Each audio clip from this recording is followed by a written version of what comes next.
The emergency alarm had been ringing for 3 days.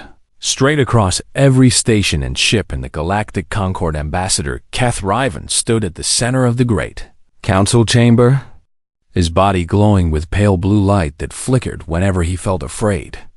And right now that light was flickering like a dying star. "They are coming," he announced to the assembly of 847 species. "The Vethel swarm has crossed into our territory, and nothing can stop them." The chamber erupted into chaos as representatives from across the galaxy screamed and shouted and demanded. Answers that nobody had. The Vethel were ancient, older than any civilization currently alive, and they existed for only one purpose: to consume everything in their path.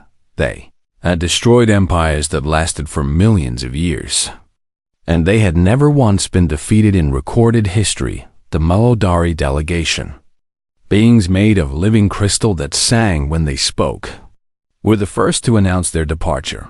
"We will not sacrifice our children to a battle that cannot be won," their leader chimed. "Our arc ships are already preparing to leave."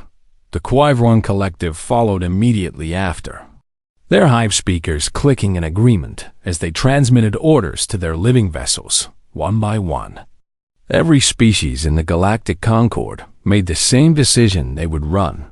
They would abandon their homes, their worlds, their histories, and flee to the far edge of the galaxy where the Vethel might never reach them. It was the logical choice. They all agreed because survival mattered more than. Pride Admiral Helena Cross watched this happen from the human delegation's balcony with her arms crossed and her face completely still. She was a tall woman with gray hair cut short and eyes that had seen too many battles to count. Behind her stood General Marcus Webb, a man built like a mountain who had fought in every major conflict humanity had faced since leaving Earth. Next to him was Fleet Commander Yuki Tanaka, the youngest flag officer in human history and the most brilliant tactical mind their species had ever produced. "They are all leaving," Tanaka said quietly. "Every single one of them. Did you expect anything different?" Webb asked. "I expected them to at least discuss fighting back," Tanaka replied. "They have fleets that number in the millions and armies beyond counting. Yet they will not even consider resistance." Admiral Cross said nothing as she watched the council chamber empty. The great species of the galaxy, beings who had traveled between stars for thousands of years before humanity had learned to make fire, were abandoning everything they had built. 300 billion people lived in the Orion arm of the galaxy. Farmers and teachers and children and artists and scientists and dreamers, all of them would be left behind for the Vethal too. "Devour Admiral," a young communications officer called from behind them. "Earth is requesting your report on the situation." Cross finally moved, turning away from the viewport where the first Concord evacuation ships were already jumping to hyperspace. "Tell Earth that the Galactic Concord has officially declared strategic withdrawal," she said. "Tell them that every species we have ever met is running away, and they expect us to follow." "And what should I tell them about our plans?" The officer asked. Cross looked at Webb and Tanaka. She saw the same fire burning in their eyes that burned in her own chest. Humanity was young compared to these ancient races. They had only discovered faster than light travel 200 years ago. They had only joined the Galactic Concord 50 years ago, but in that short time, they had learned something important about themselves. They were not a species that ran from danger. They had survived ice ages that killed nearly every living thing on their planet. They had survived plagues that wiped out half their population. They had survived wars against each other that made the stars themselves seem peaceful, and every single time they had stood back up and kept going. "Tell Earth," Cross said slowly, "that humanity is not going anywhere." The message reached Earth 12 hours later. President Chun read it in the Situation Room beneath the old city of Geneva. Surrounded by the leaders of every nation on the planet, the Concorde has abandoned us, he said to the assembly. They believe the Vethalant cannot be stopped and that our only choice is to run. Then we run, suggested the Minister of European Affairs. We pack our ships and we follow them to safety. Safety where? Asked General Wei, commander of Earth's planetary defense forces. The Vathal do not stop. They do not negotiate. They do not spare anyone. And if we run now, we will spend eternity running. What choice do we have? Another minister demanded. We are one species against a force that has destroyed thousands of civilizations. President Chun stood up and walked to the window that looked out over the city. Geneva was beautiful in the morning light. Its ancient buildings standing next to modern towers. Its people walking through streets that had existed for centuries, somewhere out there. Billions of humans were living their lives on dozens of colony worlds. They were raising families and building futures and dreaming of what tomorrow might bring. And right now, a wave of death was coming to take all of that away. We have a choice, Chun said without turning around. We can run and maybe survive for a while longer. Or we can stand and fight and probably die. Then the choice is obvious. The minister said. No, Chun replied. The choice is not about survival. It is about what kind of species we want to be. He finally turned to face them. Every civilization in the galaxy has decided that running is acceptable. That leaving billions of innocent people to die is the smart thing to do. That their own survival matters more than doing what is right. His voice grew stronger as he spoke. I refuse to accept that. And I believe that humanity refuses to accept that too. General Wei stood up and saluted. I agree with the president. He announced. My soldiers did not join the military to run from fights. They joined to protect people who cannot protect themselves, one by one. The other leaders rose to their feet. Not everyone agreed. And some voices called for caution and reason and careful consideration.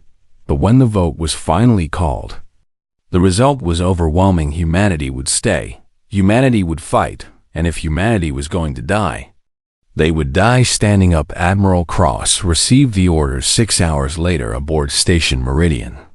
Now empty except for her small fleet and the skeleton crews that kept it running. Earth has given us full authorization to engage the enemy, she told her assembled officers. We are to establish a defensive line and hold it for as long as possible. We have 47 ships, Tanaka pointed out. The Vethel Vanguard alone numbers in the thousands. Then we had better make each ship count. Cross replied. She looked at the star map showing me enemies. Advance 6 months until they reached the first human. Colony 6 months to prepare for a battle that every other species in the galaxy had declared. Impossible to win. Send a message to every human vessel in the sector, Cross commanded. Tell them to report to Station Meridian immediately. And tell them that anyone who wants to run is free to go. She paused and looked at her officers with fierce pride burning in her eyes. But tell them that the rest of us are going to war. Not a single ship chose to leave. The war that followed would be remembered as the darkest and most glorious chapter in human history. It lasted 4 years, 8 months, and 13 days. Every single day was a battle for survival. The Bethal did not accept their defeat at Kepler 442 Binstead. They sent more ships, more drones, more of their endless hunger to consume everything humanity had built. Admiral Cross established a defensive network spanning dozens of star systems. Hidden bases and asteroid fields served as supply points for her. Fleet's secret installations on abandoned Concorde worlds became hospitals where wounded soldiers could recover before returning to fight. Every human with hands that could work contributed to the war effort on Mars. The factories ran so hot that the planet's surface temperature actually increased. Workers lived in their facilities, sleeping in shifts, never stopping production for even a single day. They built weapons that the Concord had declared barbaric and obsolete. Nuclear missiles, kinetic bombardment platforms, mines that could destroy small moons. They did not care about galactic conventions or diplomatic concerns. They cared about survival. Dro Concord continued her research with the captured Veth-Al drone and the remains of destroyed enemy vessels. Team discovered that the swarm's genetic code was surprisingly fragile in specific ways. The creatures had evolved to consume and adapt, but they had never developed defenses against enemies who understood biology as well as humans did. She developed viruses that attacked the D-won't develop defenses against enemies who understood biology as well as humans did. She developed viruses that attacked Veth-Al nervous system. She created bacteria that dissolved their organic hulls from the inside. She built weapons that turned the swarm's biology against itself. We are becoming as monstrous as they are, one of her assistants said. One night after a particularly horrible test, Concord looked at her with eyes that had seen too much death. No, she replied quietly. We are becoming what we need to be to protect our people, and when this is over, we will remember how to be something else. General Webb led the ground campaigns with a ferocity that earned him the nickname the Wolf among both humans and aliens. His soldiers fought in environments that should have killed them: airless moons, toxic atmospheres, gravity wells strong enough to crush unprotected bones. They developed new armor that let them survive where nothing should survive. They created new weapons that could hurt creatures designed to be unkillable, and they trained until fighting became as natural as breathing. Webb himself led from the front whenever possible. He was 57 years old and could have commanded from a safe bunker far behind the lines. Instead, he dropped with his Marines onto contested worlds and fought beside them in the mud and blood and fire. A general who will not share his soldiers' risks does not deserve their loyalty. He told anyone who questioned his methods his soldiers would have followed him into the heart of a Starfleet commander. Tanaka revolutionized space warfare in ways that military historians would study for centuries. Her Ghost Squadron tactics evolved into something even more deadly as the war progressed. She developed formations that allowed small human ships to take on Veth-Al vessels many times their size. She created ambush strategies that used the enemy's own predictable behavior against them. She turned running battles into traps and desperate last stands into opportunities for counterattack. The cost of her brilliance was written across her face in lines of stress and grief. Every victory came with a price in human lives.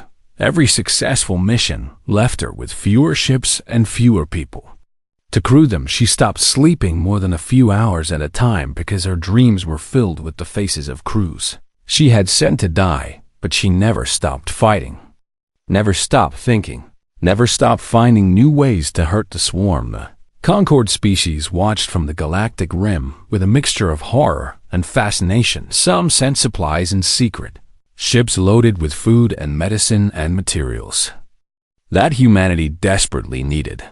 A few sent volunteers, young aliens who were inspired by humanity's example and wanted to prove that their species could be brave too, but most simply watched, still believing that humanity's resistance was doomed, still waiting for the inevitable moment when the last human fleet would be destroyed. They waited for 4 years, and 4 years was long enough for something extraordinary to happen.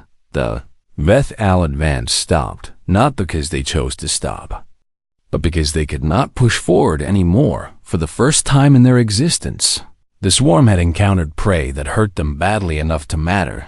They had lost thousands of vessels. They had lost millions of drones, and they had lost something even more important: their certainty of victory. The hive mind that controlled the swarm began to experience something it had never felt before. Doubt its strategies were not working. Its overwhelming numbers were being whittled down by enemies who refused to die quietly. Its assumption that all resistance was futile had been proven wrong. Concord detected the change in captured Vethal specimens. Their behavior patterns shifted subtly, becoming less confident, more hesitant. The creatures that had swept across the galaxy without pause were now moving carefully, testing human defenses instead of simply smashing through them. "They are scared," she reported to the Defense Council with something like wonder in her voice. For the first time in their existence, the Vethal actually afraid. Admiral Cross received a report aboard the Defiance. Now scarred with the marks of 100 battles, afraid is not enough. She said to her officers, "We need them broken. We need them to understand that they cannot win." She looked at the star map showing the current battle lines. Humanity had held those lines for almost 5 years.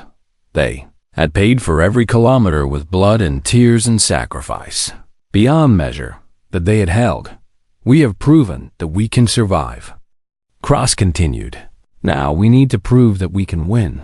She pointed to the center of Vethel-controlled space, where intelligence suggested the Queen Mind itself resided. "We take the fight to them. We find their heart, and we destroy it." Her officers looked at her with exhaustion and hope in equal measure. They had fought so long and lost so much, but they had not lost their faith in victory. "How do we do it?" Tanaka asked. "We do not have the ships for a direct assault," Cross smiled grimly.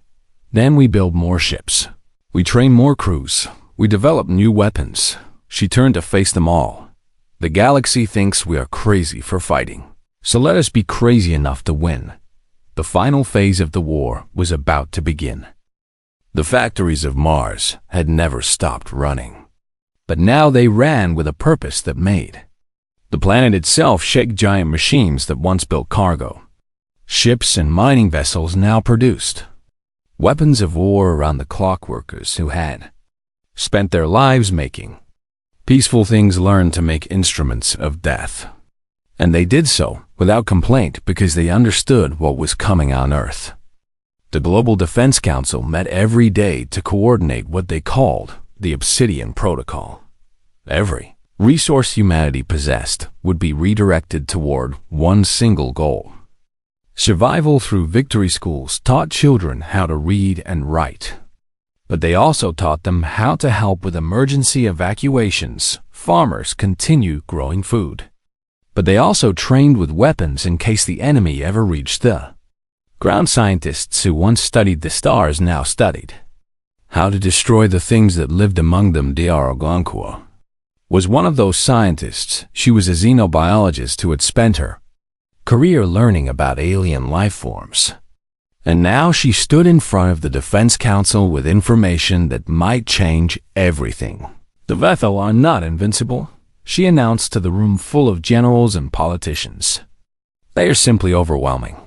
She activated a holographic display showing the internal structure of a captured Vethal drone.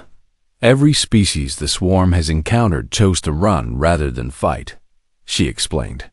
"This means we have almost no data about their actual weaknesses because nobody has ever seriously looked for them." "And you have found weaknesses?" President Chun asked. "I have found possibilities," Okonkwo replied. "The Vethal operate as a networked intelligence, which means they communicate constantly with each other to coordinate their attacks." She pointed to a cluster of nodes in the drone's nervous system. "If we can disrupt that communication, we can turn their greatest strength into their greatest weakness." General Wei leaned forward with intense interest. "You are saying we can confuse them?" "I am saying we can make them stupid," Okonkwo confirmed. "A Vethal drone that cannot communicate with the swarm becomes just an animal running on instinct. Dangerous but predictable." The council discussed her findings for hours, and by the end of the meeting they had approved unlimited funding for her research. Meanwhile, Admiral Cross was building something unprecedented at Station Meridian. She had started with 47 ships, but more arrived every day. Some came from Earth's main fleet, finally deployed after decades of peaceful patrol duties. Others came from colony worlds, civilian vessels hastily converted into warships by crews who had never fired a weapon in Angare. Few came from unexpected sources. Melodari Crystal Singer named Vethkaros arrived with a small ship crewed by others of his kind who had refused to flee. "We are outcasts now," he told Cross when he presented himself. "Our people consider us insane for staying behind. But we believe that running forever is no way to live." A Voron hive splinter that called itself the Broken Collective brought 3 organic vessels filled with warriors who had been rejected by their species for questioning the wisdom of Ave. Retreats even a single architect, a being so old that it remembered when humanity's ancestors first stood upright, arrived in a vessel that dwarfed everything in the human fleet. "I have seen the swarm destroy worlds beyond counting," the architect said in a voice like grinding stone. "I have never seen anyone try to stop them, and I wish to know if it can be done." Cross welcomed them all. She gave them positions in her fleet and integrated them into her command structure. For the first time in history, humans were leading aliens in the battle instead of following them. Fleet Commander Tanaka worked without sleep to develop new tactics. The Concorde's standard approach to warfare was cautious and defensive. Built around preserving ships and minimizing casualties, Tanaka threw all of that away. "We cannot win by playing it safe," she told her squadron commanders. "We are outnumbered beyond calculation, which means we must make every engagement cost the enemy more than it costs us." She developed what she called Ghost Squadron Tactics. Small groups of fast ships would strike Vethethor formations without warning, destroy as many targets as possible, and disappear before the swarm could organize a response. It was dangerous, and it would result in losses. But it would also make the enemy bleed. General Webb prepared the ground forces with equal dedication. Marines trained in every environment humanity had ever encountered, and many they had only imagined. They practiced fighting in the vacuum of space and the crushing pressure of gas giant atmospheres. They learned to use powered armor that made them strong enough to match Vethel drones in hand-to-hand combat. They became something new, something humanity had never needed before. Soldiers designed specifically to fight monsters. The months passed with terrible speed. Every day brought reports of the Vethel advance as they consumed world after world in the territories the Concorde had abandoned. Every day brought new refugees, aliens who had stayed too long and barely escaped with their lives. Cross interviewed each one personally, gathering every scrap of information about the enemy that she could find. She learned that the Vethel did not think like any species she had ever encountered. They had no culture, no art, no dreams or desires beyond the endless hunger to consume.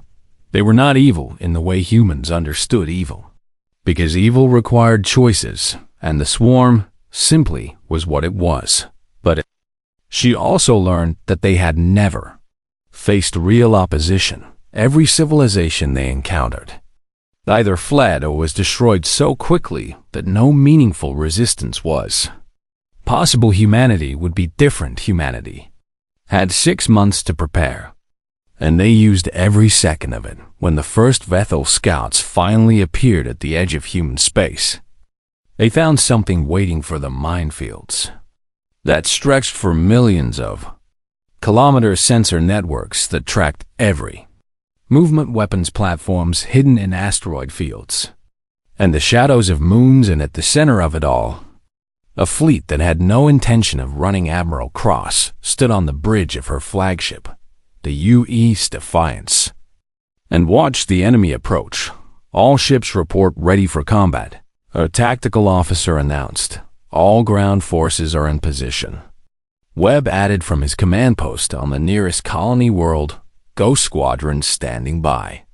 Tanaka confirmed from her own vessel. Cross took a deep breath and felt the weight of everything humanity had ever been settle onto her shoulders. They were about to fight a battle that everyone in the galaxy believed they could not win. They were about to prove the galaxy wrong. "All hands," she said into the fleet-wide communication channel. This is Admiral Cross. Her voice was steady and strong, carrying across every ship and station and outpost in human space. Today, we write the first chapter of a new story. A story where humanity does not run and does not surrender, and does not ask permission to exist. She looked out at the stars where the enemy was gathering.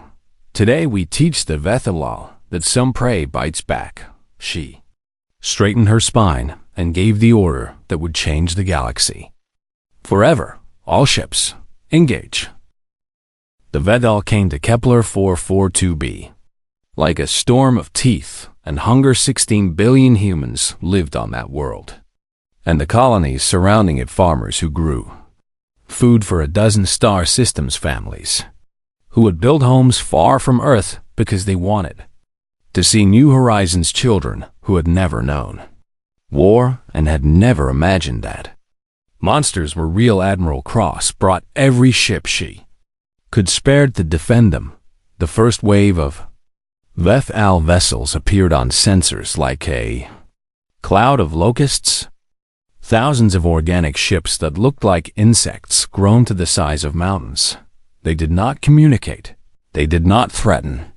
They did not give any warning at all. They simply attacked. Commander James O'Dwyer led the first human squadron into battle. His ship, the UES Thunder, was one of the oldest vessels in the fleet, but its crew was among the best trained, all weapons free.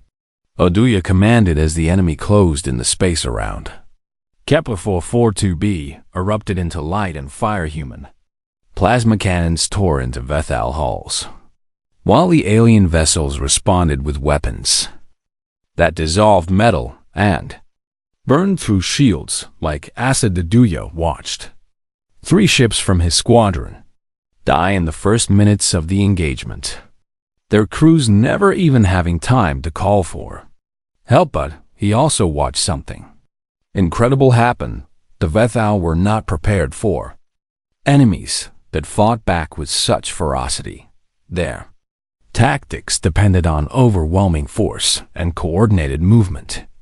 But human ships refused to behave the way they expected. Tanaka's ghost squadrons struck from unexpected angles, hitting the Vethal formation and disappearing before the swarm could respond. Heavy cruisers formed defensive lines that absorbed punishment and kept firing no matter how much damage they took. And everywhere, human crews fought with a desperation and fury that the Vethal had never encountered. Lieutenant Sarah Chun made a discovery that would change the entire war. Her science vessel was supposed to stay behind the battle lines, but when a Vethal carrier broke through the defenses, she found herself directly in its path rather than run. Chun ordered her ship to attack, target their communication nodes. She shouted to her weapons officer, the clusters near the base of the main body. Her guess was based on Dr. Okonko's research, and it proved to be correct. When the plasma beams struck those nodes, the massive carrier suddenly went silent. It stopped coordinating with the other Vethal ships. It started making mistakes. Chun destroyed it with a sustained barrage that should not have been possible for a ship her size. Admiral, she transmitted to Cross with excitement, shaking her voice. I found a weakness. Target their relay nodes and they lose their connection to the hive mind. Cross immediately relayed the information to every ship in the fleet within an hour. Human gunners had learned exactly where to aim to cause maximum confusion among the enemy. The battle raged for 3 days without pause. Crews slept in shifts and ate at their stations and fought until their hands bled from gripping their controls. Admiral Cross commanded from the bridge of the Defiance, never sitting down, never looking away from the tactical displays. She lost 19 ships and 40,000 people. She mourned each one, even as she ordered others to take their place.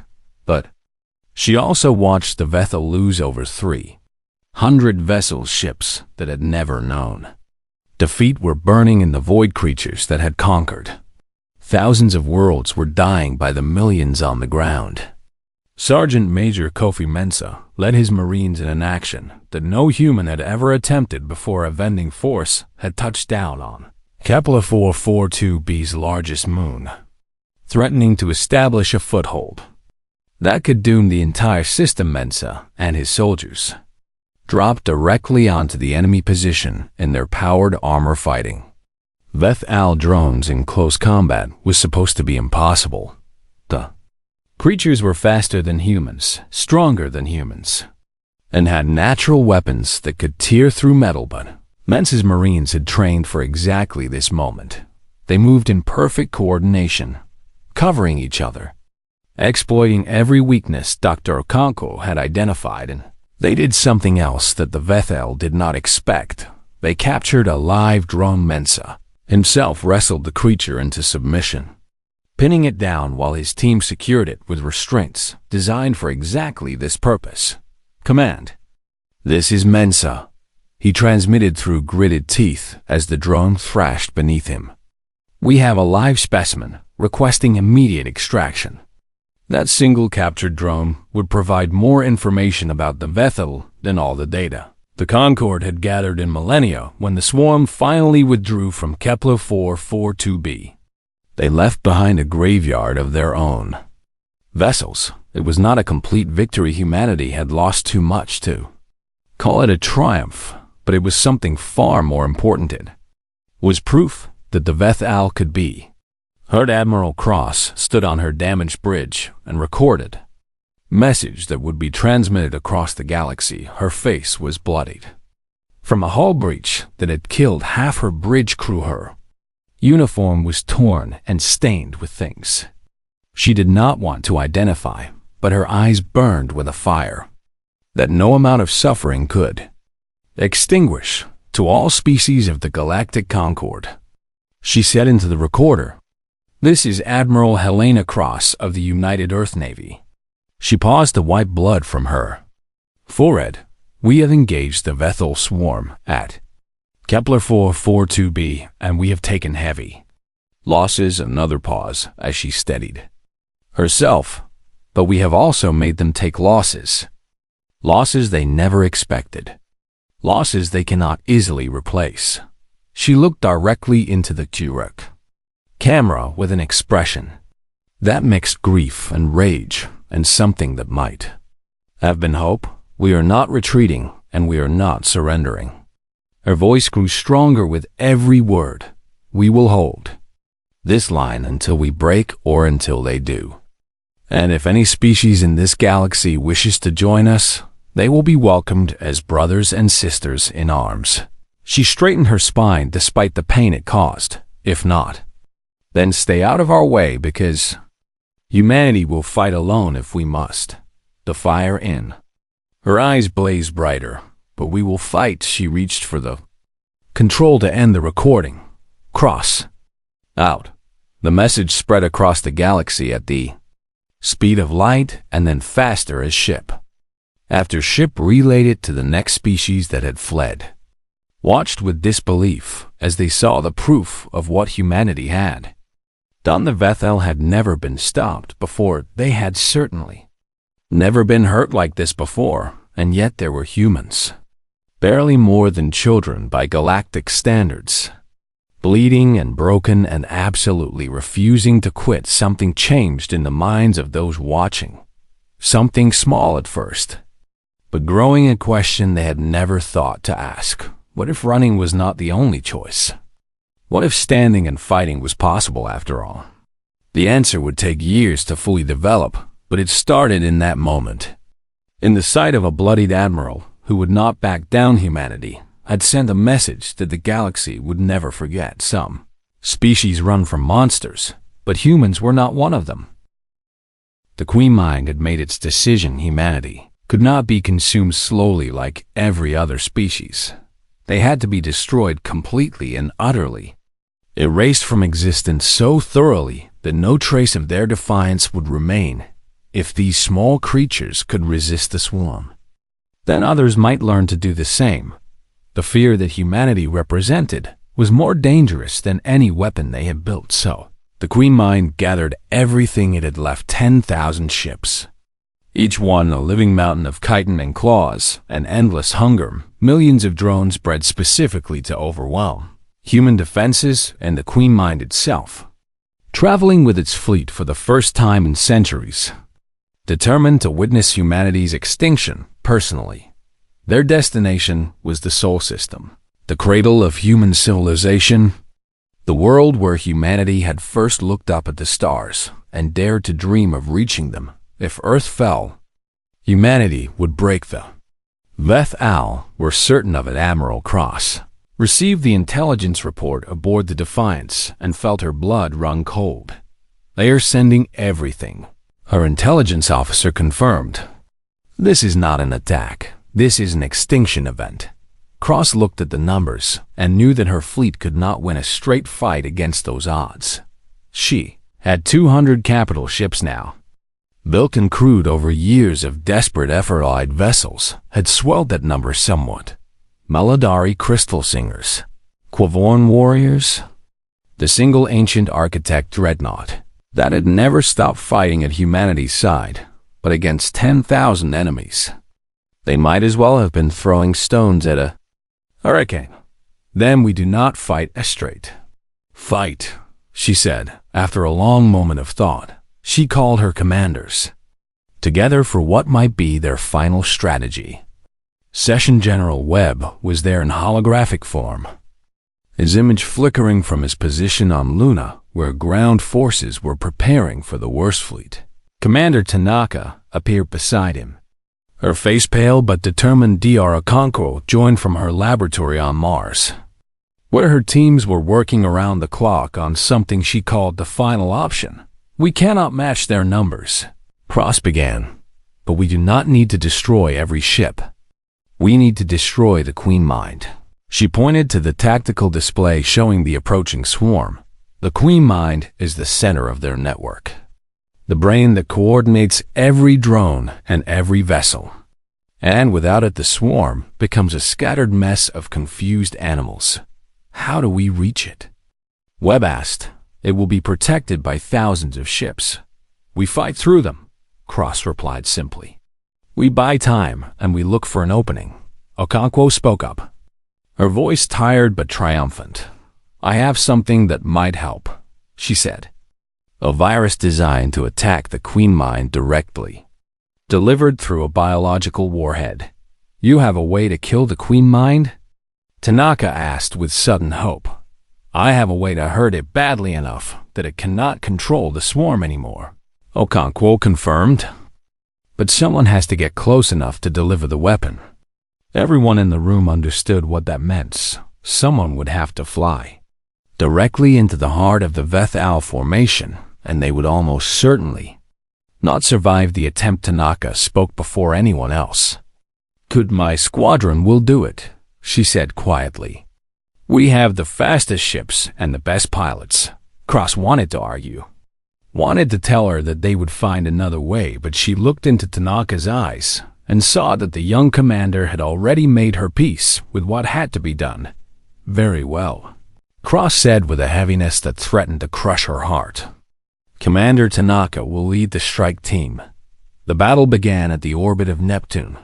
The Veth Al came in waves, each one larger than anything humanity had ever faced. Human ships fought with everything they had, plasma cannons firing until they melted, crews manning stations until they collapsed from exhaustion. Cross commanded from the center of the formation, her voice steady even as the Defiance shook from impact after impact.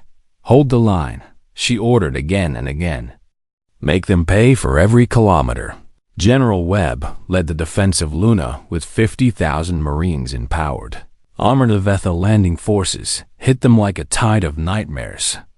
Millions of drones swarming across the surface of humanity's oldest colony. Webb fought at the front line with his soldiers, his armor painted red with alien blood, his voice never stopping its commands. For Earth, he roared as he led yet another countercharge. For humanity, they do not take our home. His soldiers followed him into the teeth of the swarm, and they made the enemy pay for every step. The battle lasted 11 hours. Both sides lost more than anyone could count. The space around Earth became a graveyard of burning ships and floating bodies, and then Tanaka saw her opening the Queen Mines. Vessel had moved forward to observe the final destruction of Earth, confident that nothing could threaten it through such overwhelming protection, but Tanaka had been watching and waiting and planning for exactly this moment. All go squadron. Ships, she transmitted to her remaining pilots. Follow me in. They dove into the heart of the swarm, weaving between enemy vessels, dodging weapons fire that would have destroyed larger ships one by one. Tanaka's squadron fell as Vethel defenders closed in, but she kept going, kept flying, kept pushing toward her target. Her final transmission reached Admiral Cross, just as her ship entered weapons range of the Queen Mind. "Remember," she said. And then she was gone. The biological warhead struck the Queen Mind and Okonkwo's virus began its work. The effect was immediate and catastrophic. The great creature that had controlled the swarm for millennia screamed in a frequency that every ship in the system could detect. Its control over the hive network shattered like glass. 10,000 Vethel vessels suddenly lost their coordination, their purpose, their very reason for existing. Some turned on each other in confusion. Some tried to flee. Some simply stopped moving and died. The swarm that had terrorized the galaxy for ages ceased to exist in a single moment of beautiful, terrible chaos when the sun rose over a battered Earth. Humanity had won. Admiral Cross stood on the bridge of the barely functional Defiance and wept for everyone they had lost. Tanaka was gone. Tens of millions of humans would never see another sunrise. The cost of victory was almost too high to bear, but they had won. The refugees began returning within weeks. Concord species who had fled came back to find the Orion Arm defended by bloodied but unbowed humans. They came with gifts and gratitude and shame for having run when humanity stood alone. Ambassador Kathriven appeared before Admiral Cross, now recognized as Supreme Commander of all Allied forces, and asked the question that everyone wanted to know. Why did you fight when everyone said you could not win? Cross thought about the question for a long time. She thought about Tanaka and the thousands of others who had given everything. She thought about the children on Earth who would grow up in a galaxy without the swarm. She thought about what it meant to be human. You asked the wrong question, she finally said. You asked whether we could win, but we asked whether we should fight. And for us there was never any other answer. The Galactic Concord was rebuilt around a new principle, the doctrine of defiance. Never again would the galaxy species run from darkness. Never again would evil go unopposed. And at the center of this new order stood humanity, bloody and scarred and absolutely unbowed. They had taught the galaxy a truth that would echo through eternity. Some species run from monsters, but humanity had become what monsters fear.